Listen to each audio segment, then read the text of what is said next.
చిన్న చిట్కా పెద్ద ఉపయోగం. నేను ప్రీతి మీ అందరి కోసం ఈరోజు ఒక ఉపయోగకరమైన విషయాన్ని తీసుకొచ్చాను. అందరికీ నమస్కారం. ఈరోజు నేను చెప్పబోయే విషయం స్కూల్ పిల్లల పేరెంట్స్కి చాలా ఉపయోగపడుతుంది. ఇప్పుడు స్కూల్స్ అన్నీ ప్రారంభమయ్యాయి కదా.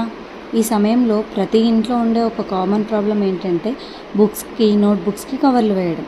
మార్కెట్లో చాలా రకాల కవర్లు దొరుకుతాయి, కానీ వాటిని కట్ చేయడం, ఫోల్డ్ చేయడం, స్టిక్ చేయడం వంటివి చాలా టైం తీసుకుంటాయి. అందుకే నేను ఒక సింపుల్ సొల్యూషన్ తీసుకొచ్చాను. ఇవి సెల్ఫ్ అడ్హెసివ్ బుక్ కవర్స్. నేను 60 కవర్స్ కాంబో తీసుకున్నాను. వీటిని ఉపయోగించడం చాలా ఈజీ. కవర్ వెనుక ఉన్న షీట్ని తీసి నేరుగా బుక్పై అతికిస్తే సరిపోతుంది. ఇవి చాలా నీట్గా కనిపిస్తాయి. అంతేకాకుండా పిల్లలు సులభంగా చింపేయలేరు కూడా.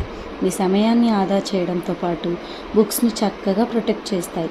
ఈ సమాచారం మీకు ఉపయోగపడితే వీడియోని లైక్ చేయండి, మీ ఫ్రెండ్స్తో షేర్ చేయండి. ఇంకా ఇలాంటి ఉపయోగకరమైన చిట్కాల కోసం మా పేజ్ని ఫాలో అవ్వండి. Thank you for watching.